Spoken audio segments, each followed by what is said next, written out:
हरे कृष्णा माता जी, पांचांग प्रणाम।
हरे कृष्णा। आप सभी का स्वागत है आज के इस सत्र में। ओम अज्ञानतिमिरन्धस्य ज्ञानांजना शलाकाय चक्षुरुन्मिलितं येन तस्मै श्री गुरुवे नमः। नमो विष्णुपदाय कृष्णपृष्ठाय भूतले श्रीमते भक्तिवेदांत स्वामिनिति नामिने। नमस्ते सरस्वते देवे गौरवाणी प्रचारिणे निर्विशेष शून्यवादी पाश्चात्य देश तारिणे। हे कृष्णा करुणा सिंधु दीनबंधु जगतपते गोपेश गोपिका कांत राधा कांत नमस्तुते। तप्त कांचन गौरांगी राधे वृंदावनेश्वरी वृषभानुसुते देवी प्रणमामि हरिप्रिये। वाञ्छाकल्पतरुभ्यश्च कृपा सिन्धुभ्य एव च पतितानां पावनेभ्यो वैष्णवेभ्यो नमो नमः। श्री कृष्ण चैतन्य प्रभु नित्यानंद श्री अद्वैत गदाधर शिवासादि गौर भक्त वृंद। हरे कृष्णा कृष्णा कृष्णा हरे हरे, हरे राम राम राम हरे हरे। तो हम लोग अभी 11वें अध्याय पर है, और ये 11वां अध्याय बहुत ही छोटा अध्याय है, जिसमें दास्यम पे कहा गया है, और साख्यम के बारे में है, आत्मनिवेदनम के बारे में है, और जो है तुलसी की पूजा आराधना जो है, जितने भी प्रयास है भगवान के लिए, वो सारा जो है इस अध्याय में दिया गया है। तो भक्ति करने की एक विधि है भगवान का दास होना। अगर आप जितने भी 5 रस है, दास्य, साख्य, आत्मनिवेदनम बोलो, या माधुर्य रस बोलो, या फिर वात्सल्य रस बोलो, तो उन सभी में दास्य का समावेश है ही। मतलब ये 5 रस जो भी है, जो कोई भी इन 5 रस में है, वो एक्चुअली भगवान की सेवा ही करना चाहता है, भगवान को सुखी देखना चाहता है, भगवान को प्रसन्न करना चाहता है। तो दास्य के भी 2 विभाग है, एक है कर्मार्पणम और है कैंकेरियम। कर्मार्पणम मतलब क्या, कि सारी हमारी जो भी हम कर रहे हैं भगवान को अर्पित कर रहे हैं, फिर उसका फल जो कुछ भी भगवान दे हम उसको स्वीकार करते हैं। हम इसमें जो है रोना धोना नहीं शुरू करेंगे कि हमने इतनी मेहनत की, आपने हमें इतना ही दिया और उतना ही दिया, या हम लोग जो बनियागिरी नहीं करेंगे भगवान के साथ, या फिर जो है भगवान को कोसेंगे नहीं। और ये कर्मार्पणम यही मतलब क्या, निष्काम कर्म योग का प्रयास करते हैं। और ये जितने भी कर्मार्पणम जो है, अपनी सारी क्रियाओं को भगवान को अर्पित करना, मतलब क्या, जितने भी भागवत है या शुद्ध भक्त है, वो क्या करते हैं कि वो अपने सारे जितने भी है कर्मों के फल जो है वो सीधा भगवान को अर्पित करते हैं। और जो लोग सकाम कर्मी हैं, या जो नियमित कर्म करने वाले हैं, तो वो जो है अपनी जितने भी कर्म है वो वर्ण और आश्रम के हिसाब से अपना कर्म कर रहे हैं। और जो है वो एक्चुअली शुद्ध भक्त नहीं है, एक महीने में देखा जाए तो। लेकिन फिर भी, क्योंकि जो है अम, अ, एक वर्ग ऐसा है जो अपना कर्म भगवान को अर्पित करता है, तो उनको भक्त कहा जाता है, लेकिन शुद्ध भक्त नहीं। शुद्ध भक्त जो है के पास कोई इच्छा नहीं रहती है, और वो जो कोई भी कार्य करता है वो बिल्कुल राग की वजह से जो है, राग प्रेम की वश में जो आके जो है वो ये सारे कार्य करता है, और इसीलिए उसको शुद्ध भक्त कहा जाता है। और जो है कैंकेरियम, भगवान के निजी सेवक के भाव में सेवा करना। जैसे मैं अपने आप को भगवान की माँ समझती हूँ, या भगवान का सखा समझती हूँ, या भगवान को जो है प्रिय समझती हूँ, अपना प्रियकर समझती हूँ। तो भगवान के किसी निजी सेवक के भाव में सेवा करना, या तो गोपी है या मंजरी है, इस तरह से। तो वो व्यक्ति जो अपने मन से, अपने शरीर से, अपने वचनों से जो है, वो जो है 24 घंटे जो भगवान की निरंतर सेवा में जो है लगा हुआ है, और वो कोई इच्छा नहीं करता है, तो उसको जीवन मुक्त कहा जाता है। और ऐसे जो ये भक्त होते भगवान के, ये जो है उनको मुक्त आत्माएं कहते हैं। नित्य मुक्त आत्मा या मुक्त आत्मा मतलब इस पंचभूत के शरीर में होते हुए भी जो है वो मुक्त है। वो अभी वेट नहीं कर रहे यार, राह नहीं देख रहे कि कब मैं भगवत धाम पहुंच जाऊंगा, नहीं। उनको भगवत धाम में रहना, या धरती पर रहना, या नरक में रहना, सब एक बराबर ही है। क्योंकि वो लोग जहां जाएंगे वहां भगवान की सेवा ही करेंगे। वो काफी उच्च स्तर है ये। तो इसलिए जो है कैंकरियम में जो है आपको लगता है कि हम किसी भगवान के जो निजी भक्त है उसकी सेवा में जो है हम लगे हुए हैं। फिर जो है कर्म अर्पणम में ये भी कहा गया है कि अपनी क्रियाओं को भगवान को अर्पित करना। कोई भी व्यक्ति दो प्रकार से अपनी क्रियाओं को भगवान को अर्पित कर सकता है। अपने कार्यों के फल को अर्पित करेगा, या भक्तिमय सेवा के 9 मुख्य अंग श्रवणम कीर्तनम के माध्यम से जो है वो भगवान को कुछ भी अर्पित करता है, या अपना जो है श्रवण कीर्तन ये सब कुछ जो है वो अ, भक्तिमय सेवा करके जो है वो अपने कर्म अर्पण करेगा भगवान को। और निहित कार्यों के फल को अर्पित करके सेवा करना, मतलब इस प्रकार की सेवा का मुख्य अंग व्यक्ति द्वारा किसी विशेष कार्य करने की इच्छा होता है, और गौण अंग कार्य उपरांत व्यक्ति उसका फल भगवान कृष्ण को अर्पित करता है। अतः कार्य भक्ति के पहले आता है, किंतु शुद्ध भक्त किसी अन्य कार्य से आच्छादित नहीं हो सकती। इसलिए यद्यपि अपने कर्म फल भगवान को अर्पित करना धार्मिक और शुद्धिकरण प्रदान करने वाला है, यह शुद्ध भक्तिमय सेवा का अभ्यास नहीं है। शुद्ध भक्तिमय मतलब क्या, कि कार्य करने से पहले ही वो सारा जो है हम भगवान को अर्पित कर रहे हैं, राइट, इस तरह से। और 9 प्रकार की भक्ति में सेवा मतलब क्या, कि इसी प्रकार की सेवा में किसी का प्रयास उसके प्रवृत्ति और व्यक्तिगत इच्छाओं से प्रेरित नहीं होता, अपितु व्यक्ति उन कार्यों में संलग्न होता है जिसकी श्री कृष्ण इच्छा करते हैं, विशेषकर श्रवणम कीर्तनम स्मरणम आदि। इस प्रकार की सेवा शुद्ध भक्तिमय सेवा कहती है। तो नवदा भक्ति को शुद्ध भक्ति में गिना गया है यहाँ पर।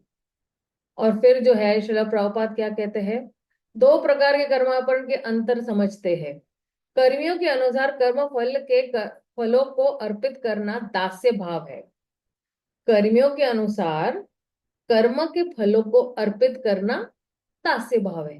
फिर श्री रूप गोस्वामी जैसे वैष्णव आचार्य के अनुसार भगवान की किसी न किसी सेवा में निरंतर संलग्न रहना दास्य भाव है।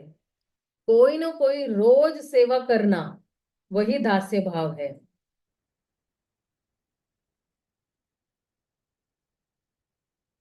दास्य भाव मतलब क्या, कि कोई पूछ सकता है कि 24 घंटे हम कैसे दास्य भाव में रह सकते हैं। तो 24 घंटे आप एक साथ शुरू नहीं कर सकते भगवान का दास बनने के लिए। उसके लिए धीरे धीरे जो है सेवा करते करते दास्य भाव उत्पन्न होगा।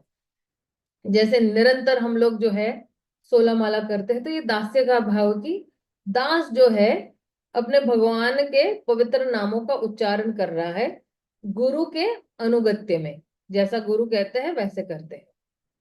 फिर जैसा गुरु कहते हैं वैसी सेवाएं भी करता है, चाहे वो प्रचार की सेवा हो, चाहे वो किताब वितरण की हो, चाहे वो विग्रह सेवा की हो मंदिर में, या चाहे मैनेजमेंट की सेवा हो, चाहे वो जो है जितने भी त्योहार है उसको मनाना है वो वाली सेवाएं ले लेते हैं।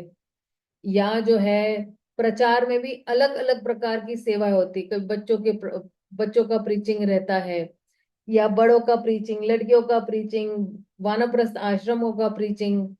तो ये सारा दास्य भाव में आता है। लेकिन इसकी शुरुआत हम जो है धीरे धीरे मंदिर जा जाके शुरू करते हैं।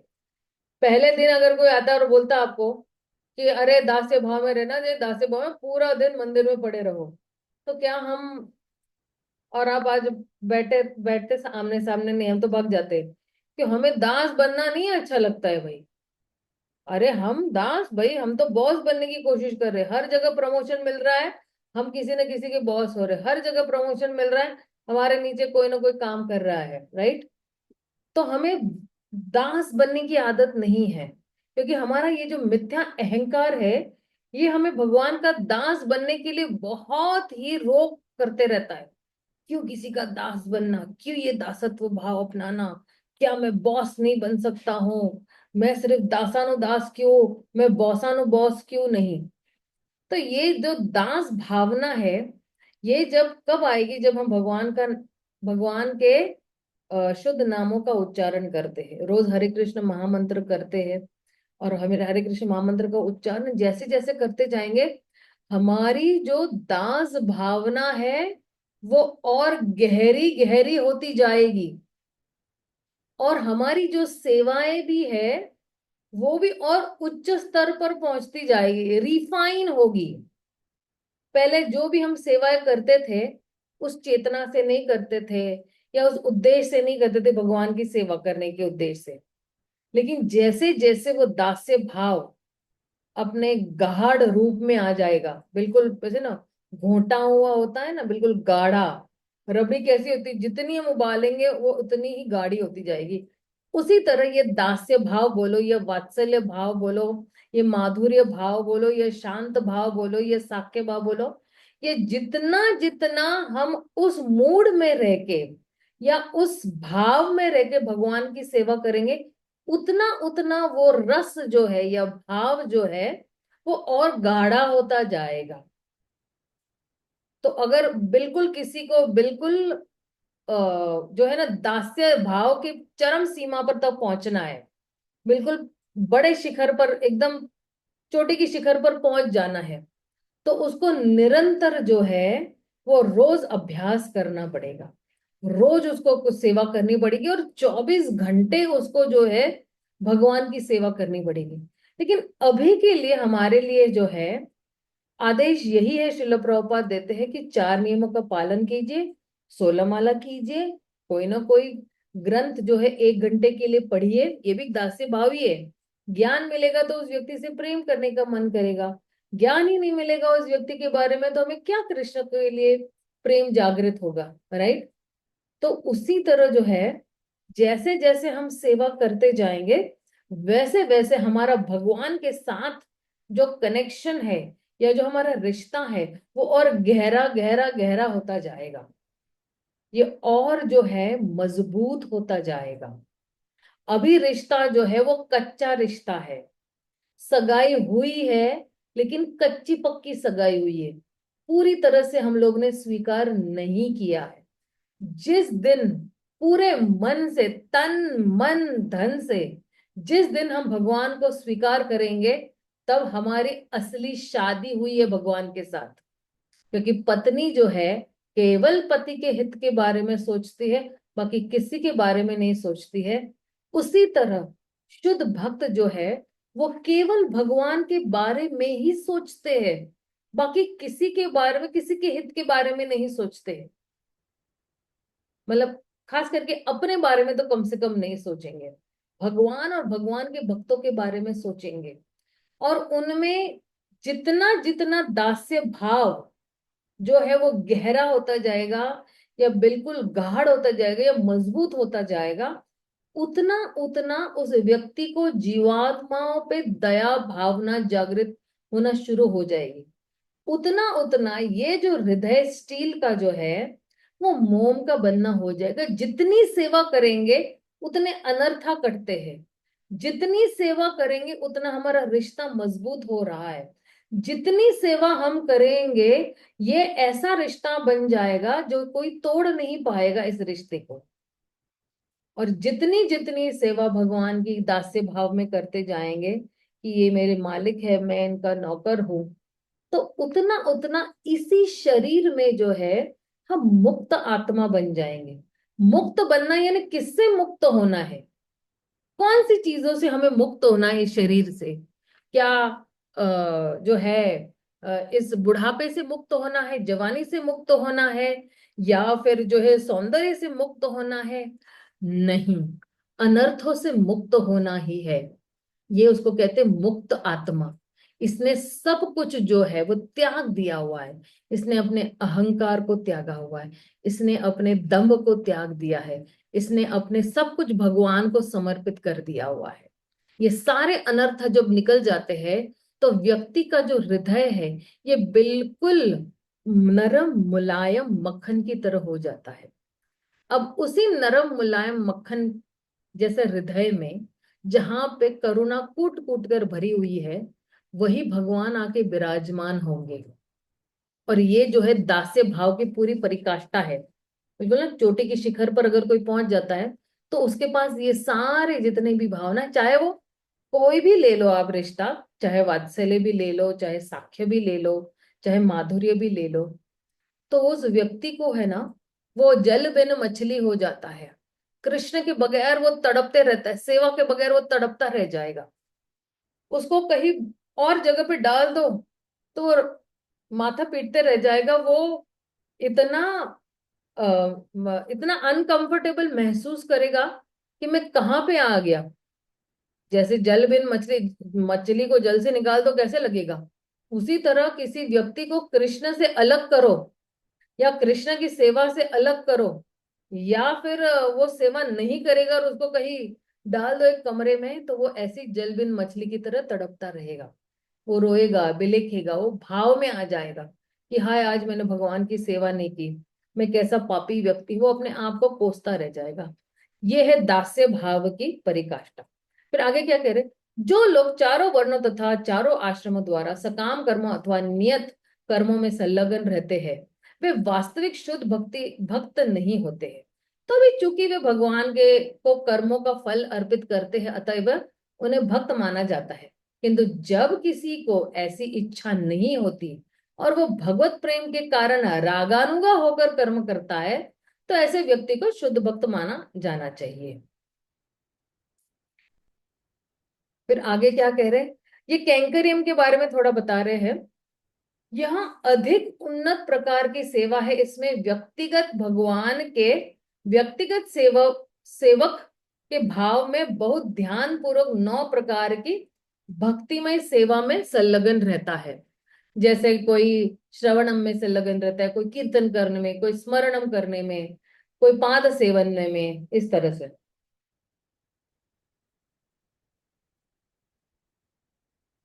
तो शुद्ध भक्ति की ये 9 विधियां स्वीकार की गई है। जिस किसी ने इन 9 विधियों द्वारा कृष्ण की सेवा में अपना जीवन अर्पित कर दिया है, उसे ही सर्वाधिक विद्वान व्यक्ति मानना चाहिए, क्योंकि उसने पूर्ण ज्ञान प्राप्त कर लिया है ना। जैसे श्रवणम, कीर्तनम, विष्णु स्मरणम, अर्चनम, वंदनम, दास्यम, साख, आत्मनिवेदनम, ये जो है ये नवदा भक्ति है। और इन 9 भक्तियों में से किसी ने एक बिल्कुल मजबूत कर लिया है, जिसको बहुत श्रवण करना अच्छा लगता है। श्रवण करना यानी क्या, भगवान का नामों का स्मरण करना, या श्रवण करना, या गुणगान भगवान का स्मरण करना, भगवान के रूप का श्रवणम करना, या फिर जो है लीलाओं का स्मरणम करना।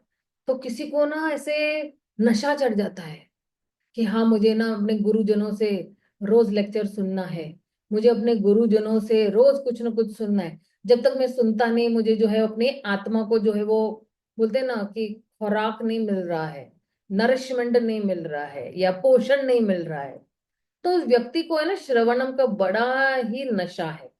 या किसी को कीर्तनम का नशा है, भगवान के बिंदास गुणगान किए जा रहे, रोज अपने प्रार्थनाओं की जो है बोल बोल के जो है या भगवान के जो है दिव्य नामों का उच्चारण कर करके, या उनके नामों का या रूप का या लीलाओं का या गुणों का जो है उनका जो है कीर्तन कर करके भगवान को प्रसन्न करते। या कोई बार बार भगवान के श्री चरणों को स्मरणम करता है। तो इस तरह से जो है कोई एक भी कोई भी नवदा भक्ति को पकड़ लेता है, तो वो व्यक्ति जो है वो उसका जो है बेड़ा पार है, वो मुक्त मुक्त आत्मा कहलाती है और उसके पास पूर्ण ज्ञान है। फिर आगे क्या कह रहे हैं, नारद पुराण का प्रसिद्ध श्लोक शरीर, मन और वाणी के साथ कृष्ण सेवा करने के अथक प्रयास के इस भाव को दर्शाता है। या यस्य हरे दासे कर्मणा मनसा गिरा निखिलास्वप्यस्वस्था तु जीवन मुक्त स उच्यते। जो व्यक्ति मनसा वाचा कर्मणा निरंतर भक्ति में लगा रहता है, वह सभी भौतिक परिस्थितियों में मुक्त समझा जाता है। ये नारदीय पुराण से लिया गया है।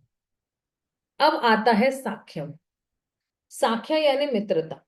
तो मैंने पहले भी बताया कि अगर हमें कोई भी रिश्ता जो है वो गहरा करना है, तो निरंतर उसी रिश्ते पे हमको जो है वो चिंतन करना है कि भगवान मेरा सखा है। भक्ति करने का अन्य मार्ग है भगवान को अपना मित्र मानना। 2 प्रकार के मित्र होते हैं, हितैषी मित्र यानी वरिष्ठ होते हैं, और अंतरंग मित्र यानी जो है समकक्ष मित्र, है ना। यानी वरिष्ठ मित्र यानी क्या है, जो हमारा हित चाहते हैं। और अंतरंग मित्र यानी एकदम घनिष्ठ मित्र, जिसको हम अपनी सारी सीक्रेट बता सकते हैं, या सब कुछ जो है वो बता सकते हैं कि अरे आज पता है मैंने ये गलत बात की, पता है आज मैंने ये किया, पता है मैंने वो किया। फिर आपका मित्र है ना, आपको जज नहीं करता है कि अरे रे रे रे तूने ऐसा कर दिया। नहीं, ऐसा नहीं है। वो आपको आप जैसे हो वैसे स्वीकार करते हैं। तो उसी तरह कृष्ण जो है वो हमारे मित्र है, हमारे सखा है। सूहृदम सर्वभूतानां ज्ञात्वा माम शांतिम पृच्छति। भगवान सभी जीवात्मा के सुहृद है, एवर वेल विशिंग फ्रेंड। तो हितैषी मित्र है भगवान जो है हमारे। और आगे क्या कह रहे हैं? तो हितैषी मित्र मतलब क्या? भगवान कृष्ण मेरे हितैषी मित्र है। साधन भक्ति का अंग है भगवान को सदा अपनी रक्षा करने वाले हितैषी मित्र के रूप में देखना। द्रौपदी की कृष्ण के साथ इस प्रकार की मित्रता थी। वे उनकी रक्षा और आशीर्वाद पर निर्भर थी। द्रौपदी हमेशा कृष्ण को क्या मानती थी? वरिष्ठ मानती थी, और हमेशा उसी आशीर्वाद पर निर्भर थी कि भगवान क्या करेंगे, उसकी रक्षा भी करेंगे और उसको आशीर्वाद भी देंगे। और अब देखना, हर बार भगवान मदद करने आते हैं द्रौपदी को। और जो है भगवान जो है अपने मित्रों को जो है कभी भी निराश नहीं करते हैं। मैं भगवान कृष्ण का हितैषी मित्र हूँ। श्रील प्रभुपाद वर्णन करते हैं कि जो कृष्ण की ओर से प्रचार करता है वो वास्तव में भगवान का हितैषी मित्र है, क्योंकि वो भगवान कृष्ण की सेवा और आनंद को बढ़ाने की इच्छा रखता है। इस प्रकार प्रचार कार्य भी भगवान कृष्ण के साथ मित्रता का अभ्यास करने का एक अ, अग्रिम तरीका है।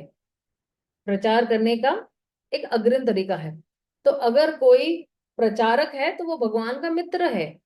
कोई बड़ा दबा के अगर प्रचार कर रहा है, गौ रक्षा कर रहा है, कोई बिल्कुल मतलब कोई अच्छा कार्य कर रहा है। जैसे ना आज एक्चुअली हमारे एक ग्रुप पे है ना, एक काउंसलर ग्रुप पे एक्चुअली एक आया था कि एक हमारे काउंसलर है यहाँ पे, उन्होंने कुछ गौ रक्षा के लिए कुछ बहुत गवर्नमेंट के साथ मिलकर कुछ बहुत कुछ अच्छा उन्होंने किया। अभी मैंने, क्योंकि मेरे पास इतना वो ज्ञान नहीं है वो उन्होंने जो लिखा था, लेकिन मैं मोटा मोटा ही समझ गई कि ये गौ रक्षा के अंदर ये लोग मिलजुल के कुछ अच्छा करने वाले हैं। तो आप देखिए सभी काउंसलर बड़े हताश हो गए, सब लोग ना हरी बोल हरी बोल हरी बोल हो गए।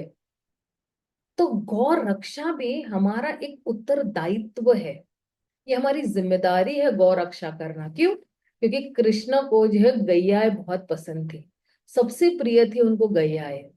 और अगर हमें जो है, क्योंकि ये हमारा सनातन धर्म है, गौ रक्षा करना ये हमारा एक धर्म है।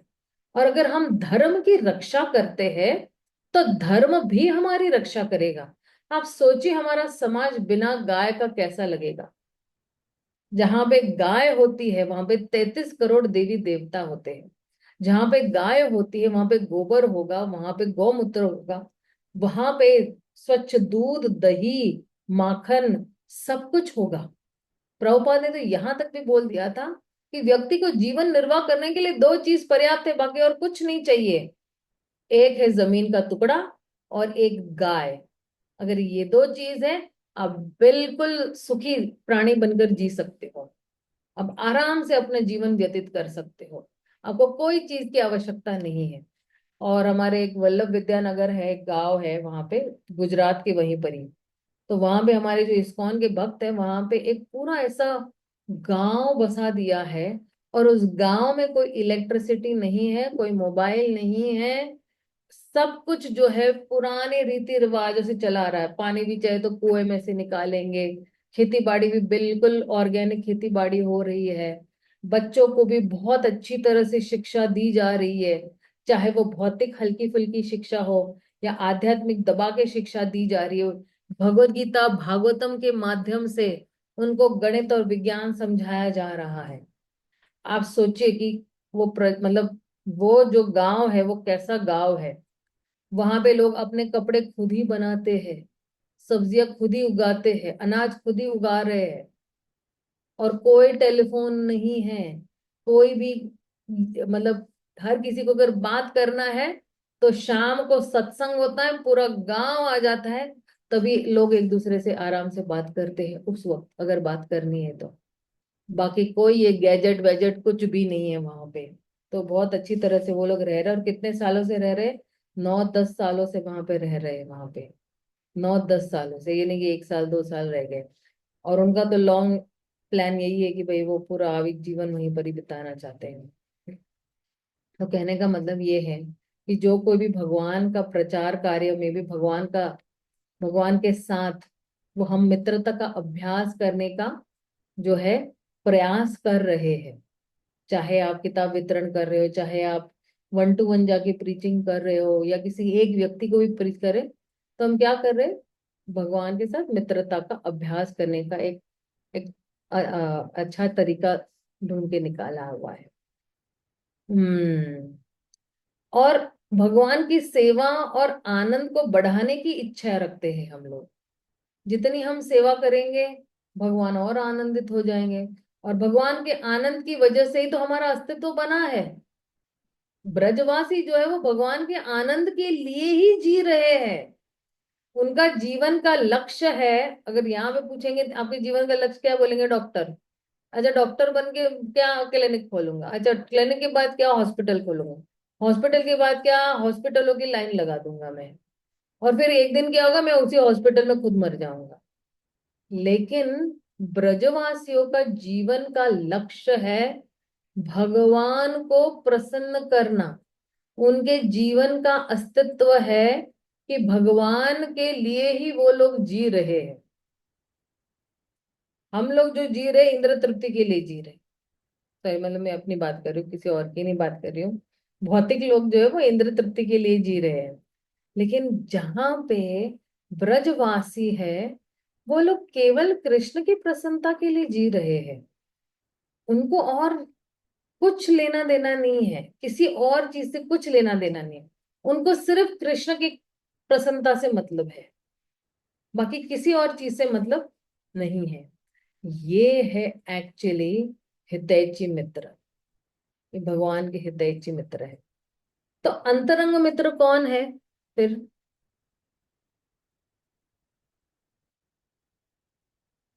उन्नत स्तर पर एक भक्त भगवान की सेवा अंतरंग रूप से कर सकता है। नंद महाराज जैसे हितैषी औपचारिकताओं को त्याग कर एक समान स्तर के मित्र के रूप में भगवान को प्रसन्न करने हेतु स्वे इच्छा से ऐसी सेवा करता है। कभी कभी यह पाया जाता है कि शुद्ध भक्त भगवान का विश्वास भाजन मित्र बनकर सेवा करने के निमित्त भगवान के मंदिर में लेट जाता है ना, कि भाई कोई चोरी ना हो, कोई ये ना हो, कोई वो ना हो। दास्य और साख्य का दूसरा भाग रागनों का साधन के अंतर्गत आता है। ये बहुत इंपॉर्टेंट लाइन है। ये क्या कह रहे हैं? हम्म।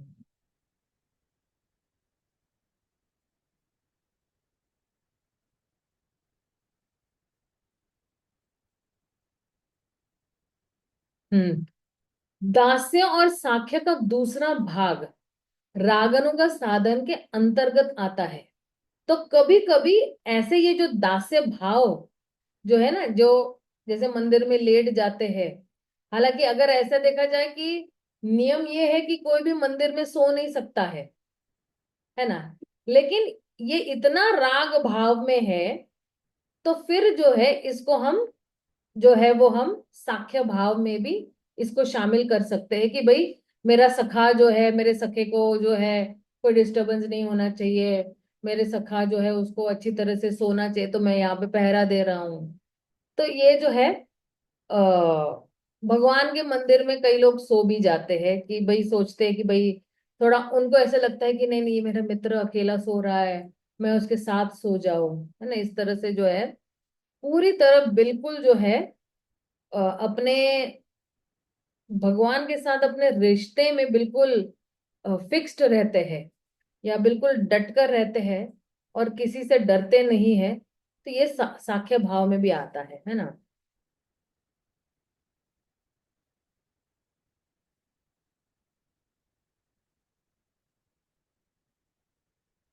ओके, फिर आगे क्या कह रहे हैं? हम्म। आत्मनिवेदनम, स्वयं को भगवान की सेवा के लिए अर्पित कर देना। सब कुछ भगवान को अर्पित कर देना, आत्मनिवेदनम। तो आत्मनिवेदनम भी श्री रूप गोस्वामी कह रहे दो प्रकार के समर्पण होते हैं। संस्कृत में इस आत्म निवेदनम कहते हैं पूर्ण आत्म समर्पण। आत्मा का अर्थ है स्वयं। भिन्न संदर्भों में आत्मा की विविध अर्थ है। सामान्य तौर पर आत्मा अर्थ शरीर मन आध्यात्मिक से रूप में आत्मा अर्थात चेतन आत्मा या चेतना। इस प्रकार आत्मसमर्पण के दो पहलू है, शरीर मन का समर्पण और आत्मा का समर्पण। तो दो प्रकार के समर्पण है, एक है शरीर और मन का समर्पण और एक है कंप्लीटली आत्मा का समर्पण। तो फिर इसको कहते हैं आत्मसमर्पण, है ना। क्योंकि दो प्रकार के आत्मसमर्पण, एक है शरीर मन का आत्मसमर्पण और एक है आत्मा का आत्मसमर्पण। तो फिर आगे क्या कह रहे हैं, यह भक्ति में सेवा का उन्नत स्तर है जिसमें व्यक्ति अपनी सभी भौतिक उपाधियों को आसक्तियों को त्याग कर उन्हें पूर्ण रूप से भगवान कृष्ण की सेवा में संलग्न करते हैं। जैसे यमुनाचार्य जी क्या कह रहे हैं, यमुनाचार्य जी कह रहे हैं कि उनकी प्रार्थना है कि स्वयं को आत्मा के रूप में परिभाषित किए जाने का एक उदाहरण है जिसमें भक्त सभी प्रकार की भौतिक उपाधियों और अवधारणाओं की आसक्ति का परित्याग करता है और अपने आप को केवल भगवान कृष्ण के दास के रूप में देखता है। ये सिर्फ एकदम गहरा दासत्व रूप में अगर कोई अपने आप को देख रहा है। और दूसरा उदाहरण क्या दे रहे हैं, हरिभक्ति विलास में जो है, सॉरी हरिभक्ति विवेक में है। हरिभक्ति विवेक में उद्धृत कथन में सभी शारीरिक चिंताओं को समर्पण का उदाहरण आता है। मतलब क्या, कि जो है, एक सेकेंड ना,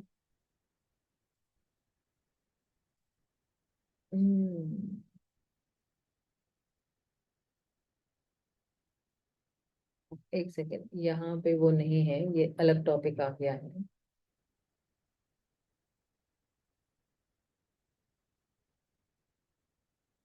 हाँ, तो ये ना एक्चुअली हरिभक्ति विवेक में एक उद्धृत कथन में क्या आता है कि शारीरिक चिंता को समर्पण का उदाहरण आ रहा है। तो पूर्णतया अपने शरीर को जो है वो बोले ना, सेल्फ सरेंडर कर देना सब कुछ। जैसे कोई भक्त कहता है कि हे भगवान, जैसा एक पशु जो है उसको सोचने की जरूरत नहीं है कि मेरा मेंटेनेंस कैसे होगा या मेरा अस्तित्व कैसे बना रहेगा, मुझे खाना कहाँ से आएगा, पीना, क्योंकि जो है मैंने अपना सब कुछ शरीर और आत्मा जो है मैंने आपको पूर्णतया जो है वो समर्पित कर दी है। और मुझे जो है मेरे भरण पोषण की जो है वो कोई चिंता नहीं है। दूसरे शब्दों में व्यक्ति सोचता ही नहीं कि अरे पैसा कहाँ से आएगा, भरण पोषण कैसे होगा हमारा, नहीं। क्योंकि अगर कोई वास्तव में ही शरणागत है भगवान को अपने शरीर से अपने आत्मा से, तो फिर जो है उसको एक ही चिंता होनी चाहिए। उसको क्या चिंता होनी चाहिए कि मैं किस तरह से जो है भगवान की सेवा में लगा रहूंगा या लगी रहूंगी। उसको एक ही चिंता होनी चाहिए। इसलिए कह रहे हैं कि जो है अ, अ, भक्ति जो है वो दास्य भाव में और भक्ति जो है वो आत्म निवेदनम में, ये दोनों जो है वो बहुत ही कठिन है। ये दो भक्ति का जो मार्ग है वो बहुत ही कठिन है। इसलिए आप देखना ऐसे जो रिश्ते हैं भक्ति वाले भगवान के साथ, ये बहुत ही कम ही दिखाई देते हैं। दास्य भाव वाले या आत्मनिवेदन। अभी आत्मनिवेदन में हमारे पास कौन सा उदाहरण है, बलि महाराज का है। बाकी कोई है कि आत्मनिवेदनम का कोई उदाहरण, अगर आप सोच सकते हो तो बता सकते हो आप मुझे। और जो है हरे कृष्णा माता जी, अम्बरीश महाराज जी को कह सकते हैं माता जी आत्मनिवेदन। हाँ, अमरीश महाराज, करेक्ट करेक्ट करेक्ट माता जी, सब कुछ उन्होंने जो है भगवान को समर्पित किया था। Right right, absolutely right, correct. और जो उन्नत भक्त है उनमें ज्यादा करके ये दो जो है भक्त, ये दो प्रकार के भक्त दिखाई देंगे। बहुत उन्नत भक्तों में एक्चुअली आपको ये दो जो है दिखाई देंगे, या तो साख्य भाव या तो आत्मनिवेदनम में दिखाई देगा उसमें, ठीक है ना। तो फिर जो है आगे क्या कह रहे हैं, तो जो है निज प्रयो अर्पणम, यानी प्रिय वस्तु को अर्पित करना, है ना।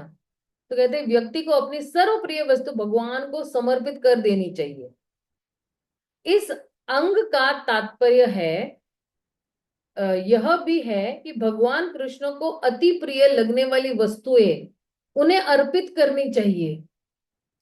भगवान को जो सर्व प्रिय वस्तु जो है वो अर्पित करनी चाहिए, क्योंकि भगवान खुद भी तो बोलते हैं ना भागवतम में उद्धव जी से,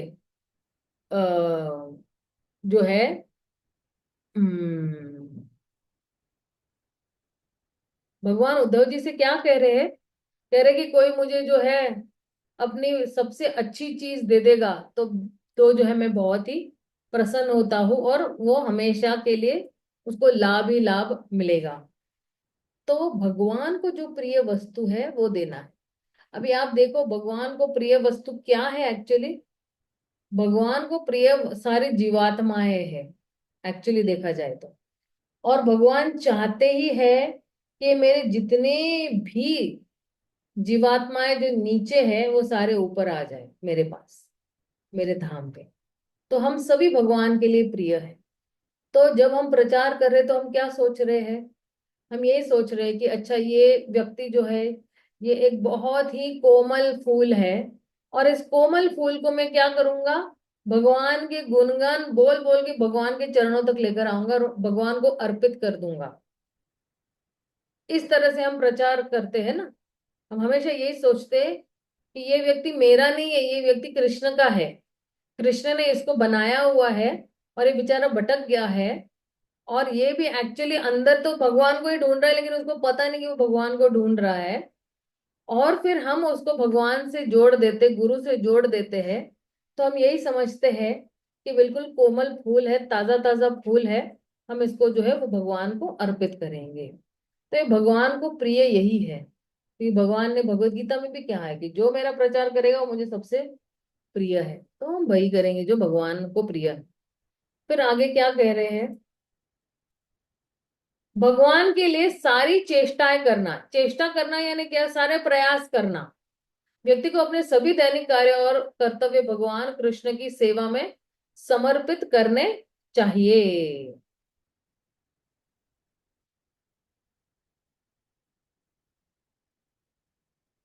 हम्म। और भगवान की सुरक्षा का आश्रय भी जो है वो हमें जो है किसी न कभी जो है हमें जो है इच्छा करनी चाहिए। तो आत्मनिवेदन समर्पण को त्याग के अर्थ में इंगित करता है, जबकि शरणापत्ति श्रेष्ठ का आश्रय और शरण के अर्थ में इंगित करता है। किसी श्रेष्ठ का आश्रय जो है या शरण लेना, है ना। तो जो है अगर कोई व्यक्ति भगवान को शरणागत है और जिसके पास पूर्ण निष्ठा है कि जो है अ, मैं भगवान का और भगवान मेरे है, और जो है वो अपने शरीर से मन से और शब्दों से, तो फिर जो है ऐसा व्यक्ति जो है दिव्य आनंद की अनुभूति करता है। जैसे भगवान की सुरक्षा का आश्रय, भगवान नरसिंह देव कहते हैं कि जो कोई मुझे प्रार्थना करता है और मेरी शरण में आता है वो मेरा प्रतिपाल्य हो जाता है, और मैं समस्त प्रकार के दुखों से उसे सदा बचाता हूं। तो ये भगवान का उत्तरदायित्व तो बन जाता है कि अ, अ, अगर मैं किसी श्रेष्ठ का आश्रय लेती हूँ और शरण लेती हूँ, तो फिर जो है भगवान हमेशा मुझे हर मुसीबत से बचाएंगे। क्यों? क्योंकि भगवान जो है अपने भक्तों के कष्टों के शत्रु है। भगवान अपने भक्तों को कष्ट में नहीं देखते हैं। फिर आप बोलोगे कि माता जी मैं भी बहुत कष्ट में हूँ, भगवान मुझे कैसे कष्ट में देख सकते हैं। तो यहाँ पे जो बात हो रही है वो शुद्ध भक्तों की बात हो रही है। जो जो साधारण जो भक्त है उसकी भी तो देखभाल कर रहे हैं, ऐसा नहीं कि नहीं कर रहे हैं। उसकी भी जो है कोई ना कोई छोटी मोटी मुसीबतें हैं तो वो आसानी से सॉल्व कर देते, ताकि उस भक्त की जो है भगवान के प्रति श्रद्धा बनी रहे और टूट न जाए। लेकिन भगवान को जब दुनिया को कुछ सीख देनी होती है तब वो क्या करते हैं, तो वो अपने शुद्ध भक्तों को चुनते हैं। दुनिया को अगर कुछ सिखाना है, जैसे मान लो एक घर में एक सास है, एक बहू है और एक ननंद है, ठीक है ना। सास को अगर बहू को कुछ सिखाना होगा, क्योंकि सास बहू नई नई आई है, उसको अपने रीति रिवाज नहीं पता है, तो वो क्या करेगी, सास ननंद को यानी अपनी खुद की बेटी को जो है वो सिखाएगी, ताकि फिर उसकी बहू भी उससे सीख ले। राइट। तो कुछ भी उसको सिखाना है तो बहू को इनडायरेक्टली बोलेगी, बोलेगी और फिर सॉरी बेटी को बताएगी। तो अपने आप ही बहू भी सुन रही है, तो बहू को भी इशारा मिल जाता है कि नहीं ये ऐसा नहीं, ऐसा करना है मुझे इस घर में, है ना।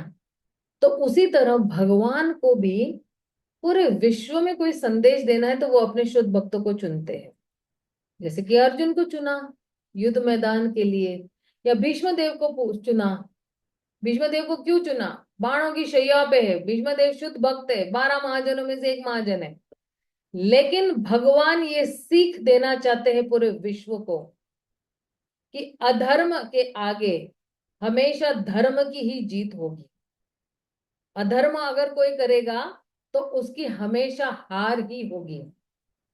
और अगर आप वो तात्पर्य पढ़ते हो नौवे पहले स्कंद के 9वें अध्याय का, वहां पे एक तात्पर्य में स्पष्ट कहा गया है कि अगर कोई समझ रहा है कि कुछ गलत करके वो अधर्म की साइड पे जाएगा, तो कितना भी शुद्ध भक्त भी अगर अधर्म की साइड पे लड़ेगा तो भी वो भी हार जाएगा और उसको भी मृत्यु का दंड दिया जाएगा।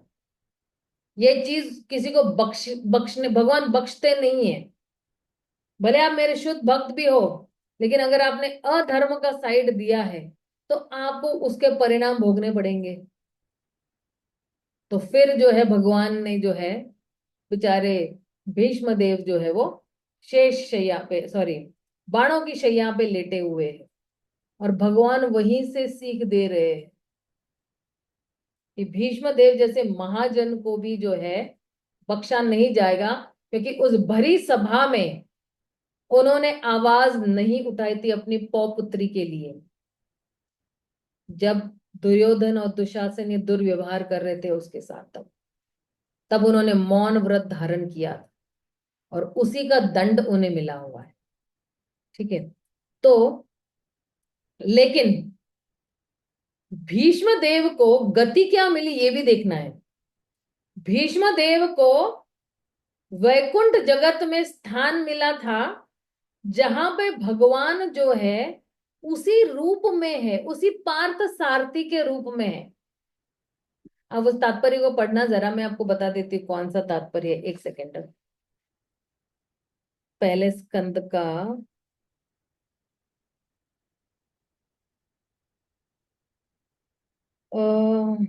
वो बहुत ही दिलचस्प तात्पर्य है एक्चुअली।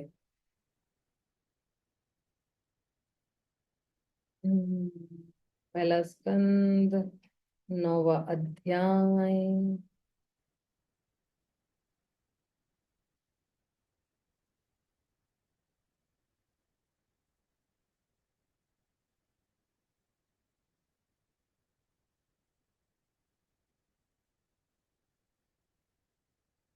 हम्म, एक सेकेंड।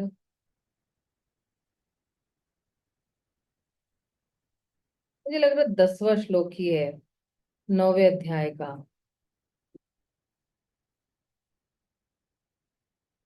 नहीं, 10वां भी नहीं है।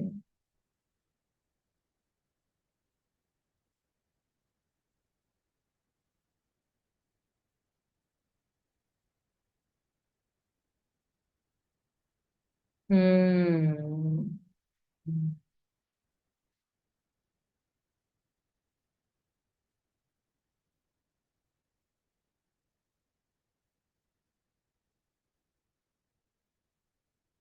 नहीं, मुझे मिल नहीं रहा है, मैं जरा पोस्ट कर दूंगी इस पे। क्योंकि भीष्म देव ने जब विष्णु सहस्त्र नाम जो है, आ, सहस्त्र नाम करने के बाद एक्चुअली भगवान ने ये बताया हुआ है।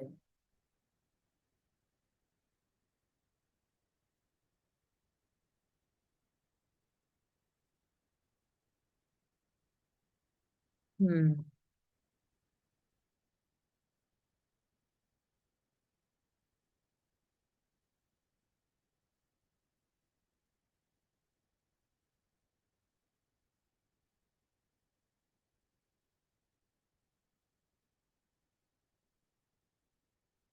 नहीं, मुझे मिल नहीं रहा है एक्चुअली। तो हम जो है वो अपना आगे बढ़ते हैं।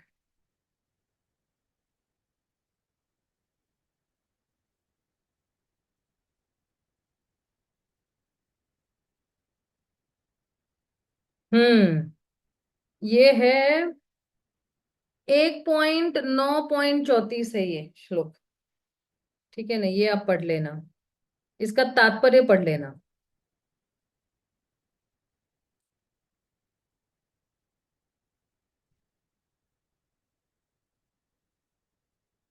करेक्ट है, विश्वनाथ चक्रवर्ती ठाकुर की भी इसके अंदर जो है वो टिका है। हम्म। ये बहुत इंपॉर्टेंट तात्पर्य, आप लिख लीजिए और प्लीज इसको पढ़ना जरूर। 1.9.34। ठीक है। ओके, आगे जाते हैं हम लोग, जरा ज्यादा ही विलंब हो गया। हम्म। अब कह रहे तुलसी की सेवा। तुलसी की सेवा यानी क्या? तुलसी की सेवा किस प्रकार से करनी चाहिए, वृक्षों की सेवा करना। तो भगवान से संबंधित जीव जो है, वट वृक्ष है, गौवे है, ब्राह्मण है, तुलसी है, उनको नमस्कार करना चाहिए। और जो है विशेषकर तुलसी महारानी की नित्य सेवा की विधियां भी वर्णित है। नित्य जो है, अगर कोई तुलसी को जल दे रहा है, परिक्रमा कर रहा है, तुलसी को छू रहा है, दंडवत प्रणाम कर रहा है, और तुलसी की माटी को टच करके अपने सर पे लगा रहा है, तो ये सारा जो है वो व्यक्ति, ये एक्चुअली आ जाता है भक्ति के अंगों में ही आ रहा है। और हमारे घर में तो जो है सबसे शुद्ध भक्त जो है, आप देखो तो वो तुलसी महारानी ही है। और तुलसी सेवन के तरीके केवल दर्शन, प्रार्थना, दंडवत के बारे में श्रवण, या केवल तुलसी के पौधे की सेवा करने से सदा शुभत्व की प्राप्ति होती है। जिस घर में तुलसी महारानी की अच्छी सेवा हो रही है, उसी घर में भक्ति बहुत अच्छी तरह से होती है। वरना तुलसी बेचारी मुरझा जाती है। तो उसको जो है वैकुंठ का वास भी मिलता है, यहाँ पे एक्चुअली हमारे इसमें भी लिखा हुआ है, भक्ति रसामृत सिंधु के आखिरी पैराग्राफ में कहते हैं। और फिर क्या कह रहे हैं? शास्त्रों का अध्ययन, ये 12वां अध्याय आ रहा है, शास्त्रों का अध्ययन करना। क्यों शास्त्रों का अध्ययन करना इतना जरूरी है? तो कह रहे हैं कि अ, प्रकट शास्त्रों की परिभाषा, प्रकट शास्त्र यानी जो स्वयं से प्रकट हुए। कोई भी ग्रंथ जो व्यक्ति को प्रामाणिक भक्ति में सेवा का ज्ञान देता है, वह प्रकट शास्त्र है। प्रैक्टिकल सेवा करने की जो कोई भी ज्ञान दे रहा है, वो प्रकट शास्त्र है। यानी शास्त्र कहते हैं ऐसा करो तो हम तुरंत ही ऐसा करना शुरू करते हैं, शास्त्र कहते हैं ऐसा करो तो हम तुरंत ऐसा करना शुरू करते हैं। वैसे शास्त्रों की सेवा 3 प्रकार से होती है। एक है बुद्धि के माध्यम से, ग्रंथ लिखकर और संरक्षण करके, और आरती सामग्री से, जैसे विग्रह की पूजा होती है इस तरह से।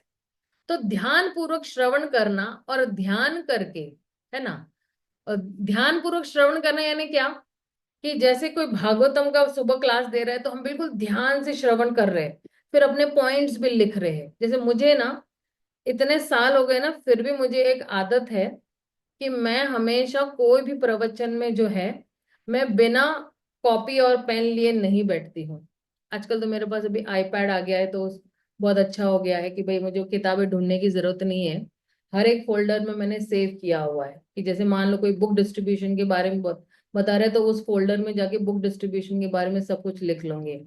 या अगर हमारे जो है कोई प्रभुपाद के गुणगान कर रहा है तो फिर मेरे पास एक फोल्डर बना हुआ है, ये सिर्फ प्रभुपाद के ही गुणगान जो है इसके अंदर है, या गुरु महाराज के गुणगान है तो एक फोल्डर उसी का बना हुआ है।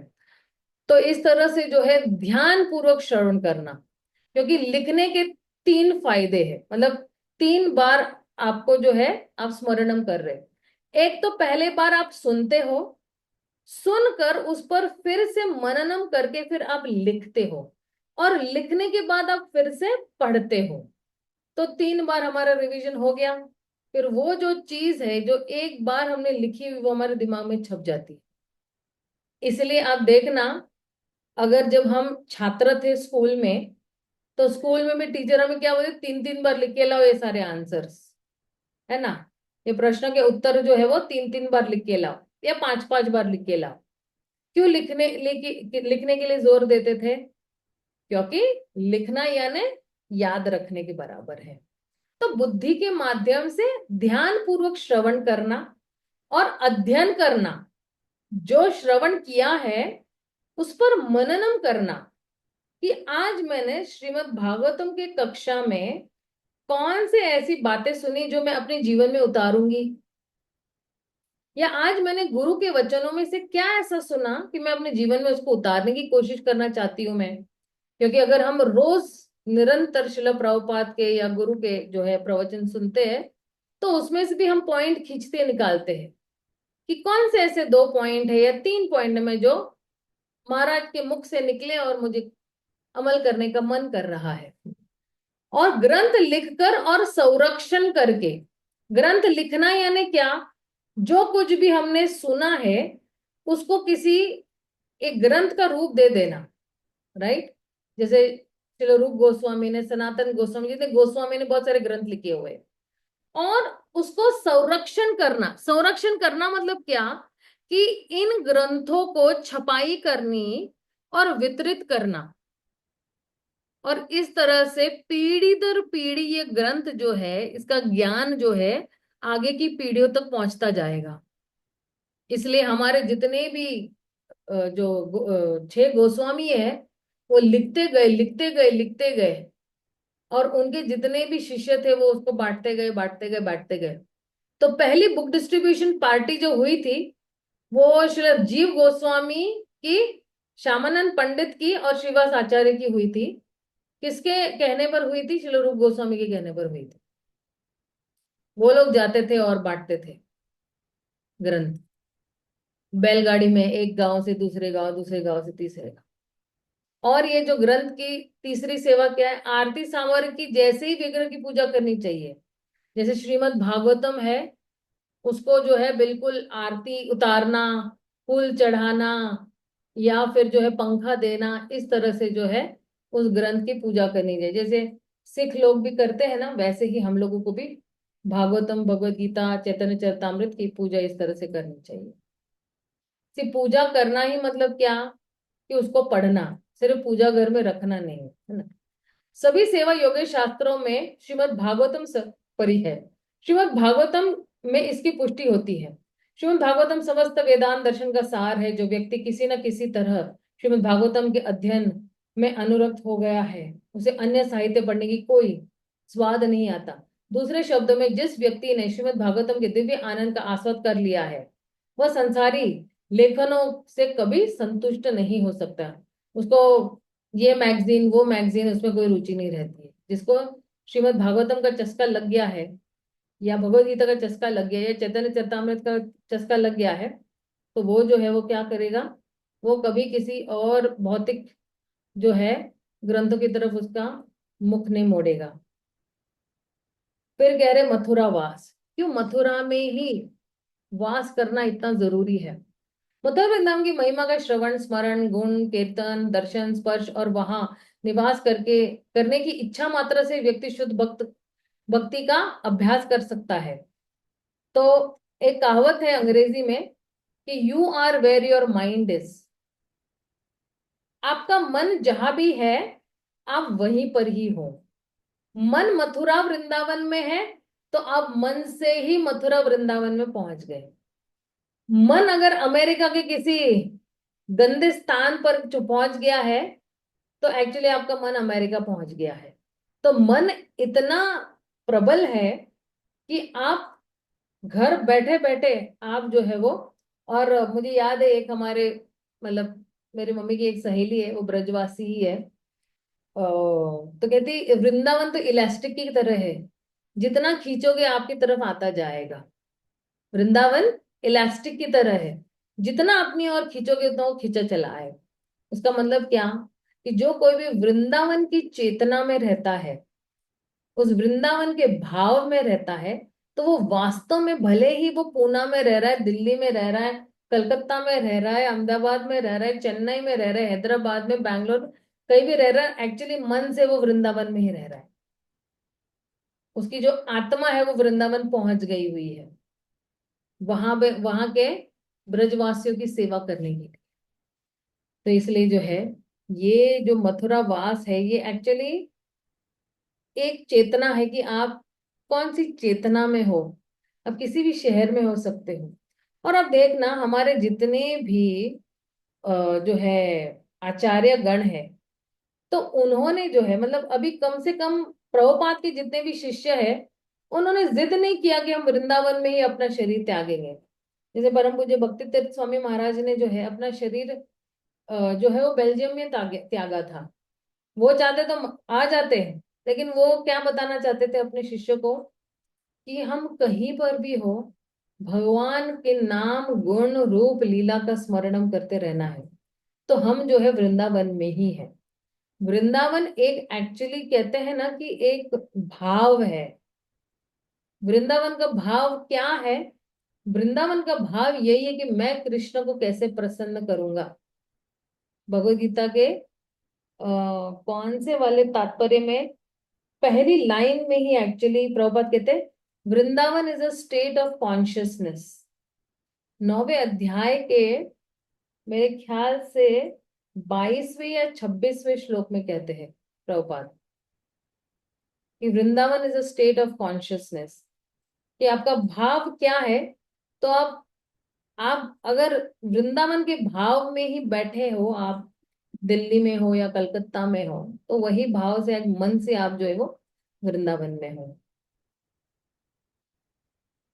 वराह पुराण में कहते हैं, जो व्यक्ति मथुरा के अतिरिक्त अन्य स्थानों के प्रति आकृष्ट होता है, वह निश्चित रूप से माया द्वारा सम्मोहित हो जाएगा। ब्रह्मांड पुराण में लिखा है, तीनों लोक के सारे तीर्थ स्थानों की यात्रा करने के सारे फल मथुरा की पवित्र भूमि का स्पर्श मात्र से प्राप्त किया जा सकता है। मथुरा वृंदावन का 4 बार उल्लेख भक्ति रसामृत सिंधु में वर्णित 64 अंगों में मथुरा वृंदावन का 4 बार उल्लेख हुआ है। मथुरावास 7वें अंग में द्वारका, वृंदावन, जगन्नाथपुरी, गंगा आदि धाम की यात्रा का निर्देश दिया है।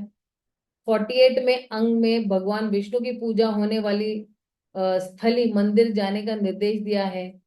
55वें अंग में विशेष रूप से मथुरा वृंदावन में वास करने का फल और वहां विधि विविध प्रकार की सेवा करने का वर्णन है। और 64वां अंग मथुरा वृंदावन धाम की भाव भक्ति जागृत करने की अतुलनीय क्षमता का वर्णन करता है। तो ये 64 अंगों में से जो है कितनी बार आया हुआ है? 4 बार आया हुआ है इसका उल्लेख। हम्म। फिर क्या कह रहे, वैष्णव सेवा, है ना। वैष्णव सेवा, हमें बहुत कुछ पता है वैष्णव की सेवा करने से क्या क्या होता है, लेकिन फिर भी थोड़ा बहुत हम लोग देख लेते हैं। वैष्णव सेवा सर्वोच्च पूजा है, यह कृष्ण की पूजा से भी श्रेष्ठ है। शिव जी पार्वती से कहते हैं, हे पार्वती, पूजा की अनेक विधियां हैं, किंतु इनमें से परम पुरुष की पूजा सर्वश्रेष्ठ है। किंतु भगवान की भी पूजा से बढ़कर उनके भक्तों की पूजा है। आराधना सर्वेश विष्णुर आराधना परम, तस्मात् परतरम देवी तदीयानाम समर्चनम। सेवा का फल श्रीमद् भागवतम। भक्तों की सेवा समस्त भौतिक संतापों को कम करने वाली है और भगवान के प्रति गहन भक्ति प्रेम उत्पादन करती है। जो कोई भी भक्तों की सेवा कर रहा है, उसके पास दो चीजें होती है, एक तो भौतिक संतापों को कम करने वाली है, और दूसरा भगवान के प्रति गहन भक्ति प्रेम उत्पन्न करती है। यहाँ से भौतिक संताप को कम करती है और भगवान के प्रति प्रेम भक्ति और बढ़ाती रहती है। सेवा का फल क्या मिलता है, स्कंद पुराण में कहते हैं, केवल वैष्णव का दर्शन या स्मरण करने से व्यक्ति सारे पापों से मुक्त हो जाता है। तो फिर उसकी प्रत्यक्ष सेवा करने के विषय में क्या कहा जाए? दर्शन या स्मरण से ही सारे पाप मुक्त हो जाते हैं। दर्शन पवित्र करी ए तुम्हारा गुण, गंगार परश होइले पाश्चात्य पावन। तो ये जो भजन है, अगर आप देख लोगे, पूरा वैष्णव का गुणगान से भरा पड़ा हुआ है। तो दो चीजें हो रही है यहाँ पे। वैष्णव का दर्शन या स्मरण करने से व्यक्ति सारे पापों से मुक्त हो जाता है। तो प्रत्यक्ष सेवा करने से तो फिर कितना लाभ होगा, राइट? जो भगवान कृष्ण के भक्तों की पूजा करता है वह वास्तव में भगवान कृष्ण का भक्त है। भगवान कृष्ण का वास्तविक भक्त है पार्थ। ये एक्चुअली कह रहे हैं, जो अपने को मेरा भक्त बताता है वो मेरा भक्त नहीं है। जो अपने को मेरे भक्तों का भक्त बताता है असल में वो मेरा भक्त है। तो ये भगवत गीता का श्लोक है। ये में भक्त जनाना पार्थ न में भक्ताश्च ते जना, मद भक्ताना च ये भक्ता ते में भक्ता तमामताः। महान आचार्य इस बात की पुष्टि करते हैं कि पहले बताए गए भक्ति के साधन के सभी सिद्धांतों को वैष्णव सेवा के माध्यम से सबसे अच्छी तरह से किया जाता है। इससे स्वयं को इसको सॉरी इससे स्वयं के प्रयासों में शुद्धता निश्चित होती है। प्रच्छन्न उद्देश्य यानी और मिथ्या मान से मुक्त होने के लिए आवश्यक है कि हम भक्तों के माध्यम से भगवान कृष्ण के निकट जाए। भक्तों की सेवा करने से ही जो है हमें जो है लाभ मिलेगा और भगवान के निकट जाएंगे।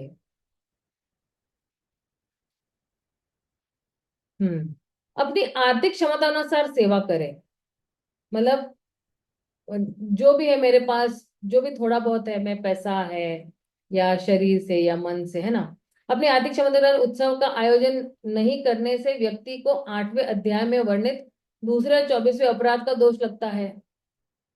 अगर बहुत करोड़पति है और भगवान को सिर्फ जो है 5 भोग लगा के उनके जन्मदिन पे जो है वो निपटा देता है, तो भगवान भी बहुत स्मार्ट है हमसे, है ना।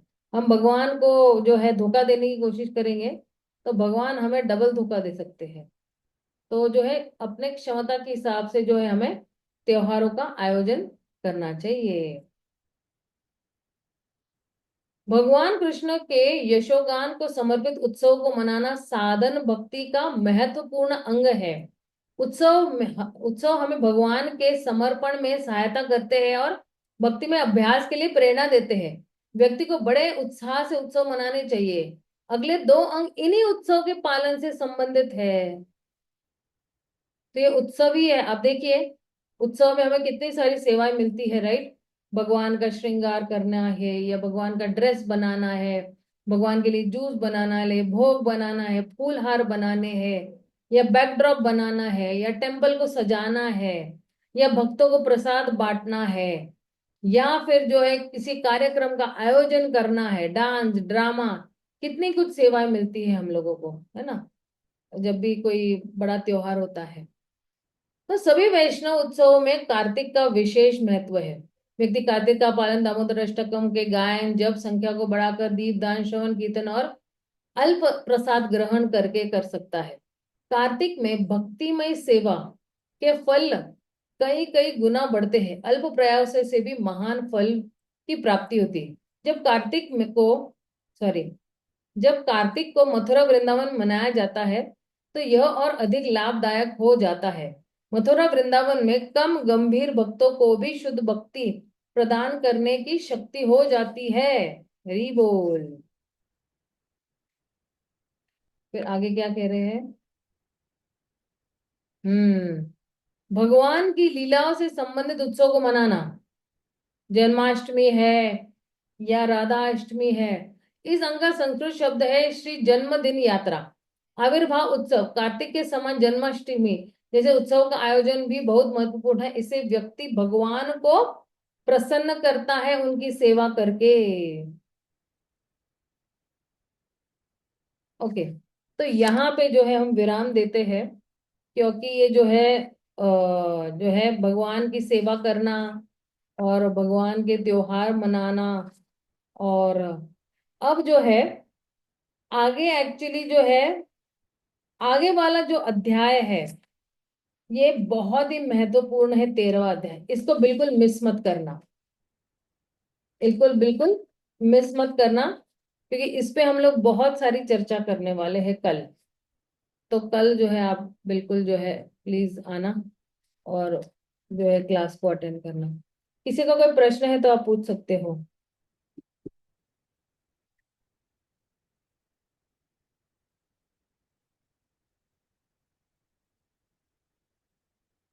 नहीं, किसी का कोई प्रश्न है ही नहीं।